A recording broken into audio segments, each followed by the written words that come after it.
I don't know what I'm doing. Hi, friends.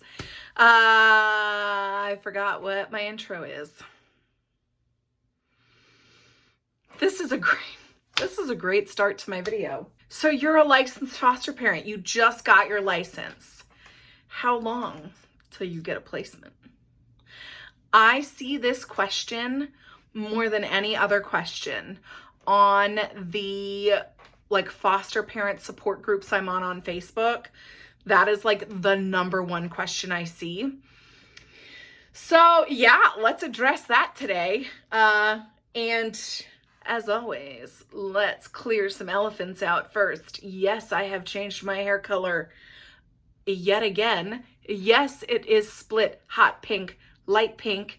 Yes, I love it. Yes, my hair is fried and falling out and I need to be done after this. But it's cute and I like it. So what's the other elephant in the room? Oh, yes, I'm a little bit nutty today. We are paper pregnant. As you know, we accepted one of our placements as a pre-adoptive placement. Parental rights have not been terminated yet. However, things are moving in that direction. So we are starting the process of getting our adoption home study approved so that if and when the time comes, we will just be ready to adopt and everything will be taken care of. So we went and did our fingerprints this morning and we're working on the rest of our paperwork. This does not mean the adoption's happening super soon. We still have a while, but the adoption home study is good for 18 months. So our social worker just wanted us to go ahead and get it done so that it is done and ready so that if it comes quickly, we are ready to adopt and just get the case closed. But if it doesn't come quickly, we're good for 18 months. So I'm a little nutty because we went this morning and started that, and I've been working on some other paperwork. We're also still in the process of relicensing for foster care. So it's whew, a lot of stuff. I also have some fun stuff in the works. I'm going to talk about, I don't know that it's a charity. Maybe it is a charity. I don't know the difference between a charity and a nonprofit organization, but there's an organization doing really great work in North Carolina for children of foster care, all children of foster care, but specifically children that are aging out of foster care. And I have been gathering some information from them so that I can highlight them a little bit on my channel during Foster Care Awareness Month. So I've just sort of been all over the place as per usual. So yeah, 2 elephants in the room. Yes, my hair has changed. And 2, yes, I'm going to be all over the place. But if you're interested in how long it takes to get a placement after you get your license, stick around. If you are new here, my name is Anna Leonora. Welcome to my channel. Together with my husband, Jason, we are foster parents in real life. And here on my channel, From the Fosters, we do foster parenting life together and we raise awareness for the foster care system.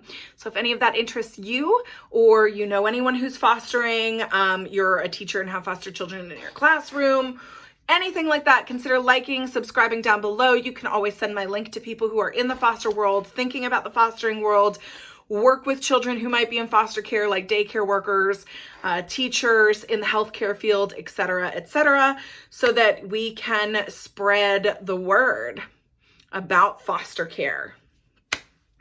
All that being said, let's get into the video. I'm not going to keep tying you all up.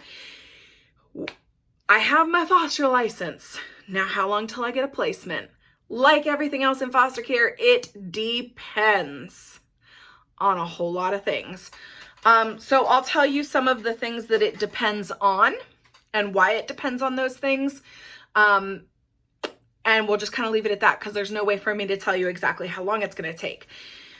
I did a video a while back. Maybe I'll try to link it down below if I can remember. But I did a video a while back about the differences of being licensed directly through the county and through a private agency. So that has something to do with it. DSS or DCFS or CPS, whatever it's called in your county, will place with their families first. So if you're licensed directly through the county, you are more likely to get placements quicker and more often than if you are licensed through a private agency. There are, of course, pros and cons to being licensed through both, but that's one of the things it depends on, is if you are through DCSF, DCFS, now I'm losing it, DCFS or DSS or whatever. If you're directly through the county, your chances of getting called more frequently for placements are higher. The other thing that's going to matter is your age group. It's not uncommon in the fostering world that people want the babies, the bitty bitties, the like 4 and younger. And so that's kind of a competitive age range to be looking for. So you might not get as many calls if that's all you're looking for, because other families want that same age range. So if you're more open to a wider age range, you're more likely to get calls more often. It also depends on your particular county, how populated your county is, and how much of your county is in poverty-stricken areas, how bad the drug problem is in your county. So there are certain places in the country that just have a much lower rate of children in foster care, and there are places that have a much higher rate.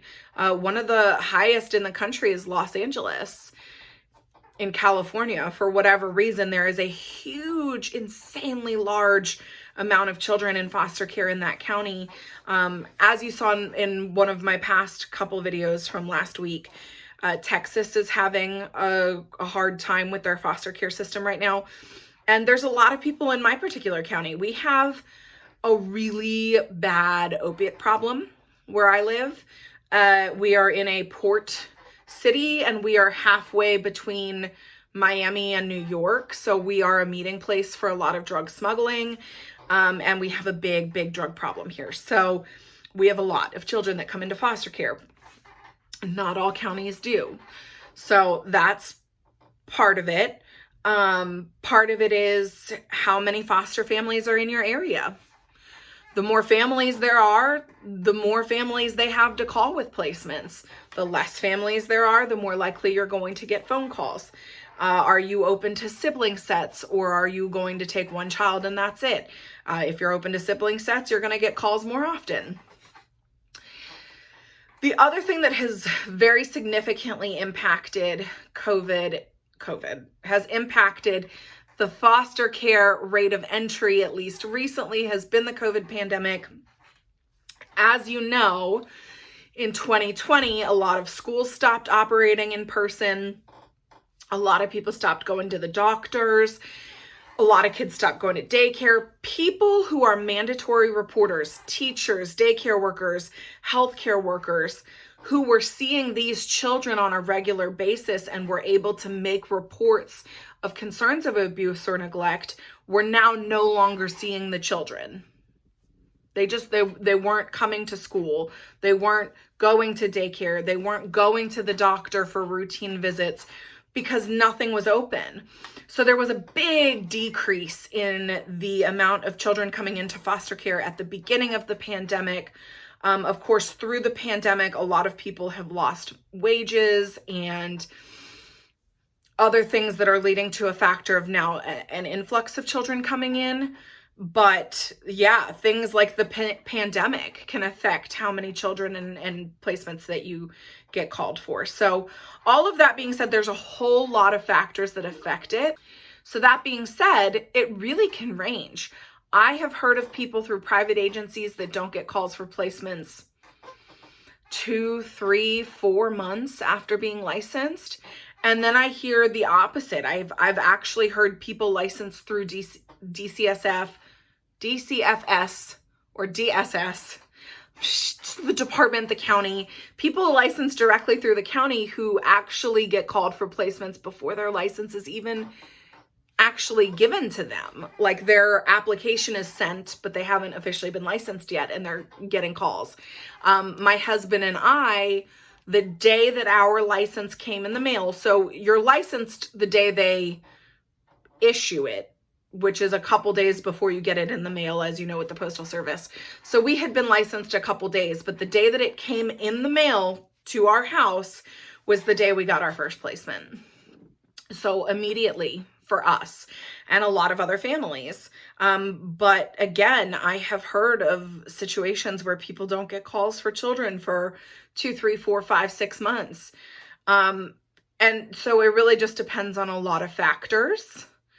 And it's hard because as a new foster parent, you're super excited. You want these kids. This is what you're excited. It's happening. Things are moving. You're licensed. You've just done all this work. But it's also like a double-edged sword because you don't want there to be children that need foster care. Like anytime a child comes into foster care, it's a sad situation. So yeah, I mean, definitely be excited. These children need someone who is excited for them and pouring their attention and love into them. But don't overly wish it, because also we don't want kids to have to be in this situation at all. But yeah, so it really depends. I see this question all the time, and there's just no good way to answer it because everybody's experience is going to be different. And there's so many factors that play a part that even, you know, in my county, whereas we got our phone call for our first placement the day our license came in the mail, you know, given this last year, a lot of children not going to school, their placement calls have gone down. It's gone down a lot. So had we been licensed initially during this pandemic, we probably would not have gotten a placement the same day we were licensed. You know what I mean? There's just so many factors. It changes all the time. The one thing remains that it will come. The calls will come. Because unfortunately, the foster care system needs a massive reform. And until that happens, children are going to continue coming into foster care, and they're going to continue needing placements. They're going to continue needing foster parents. So if you've been waiting and waiting and waiting, just know they will come. I hope that answers your question, at least a little bit. So that's all I have to say about that. It depends, like most everything else in foster care. Otherwise, happy Foster Care Awareness Month. And yeah, I got some other stuff coming, so stick around. Hit subscribe if you haven't already. I love you guys, and I will see you later.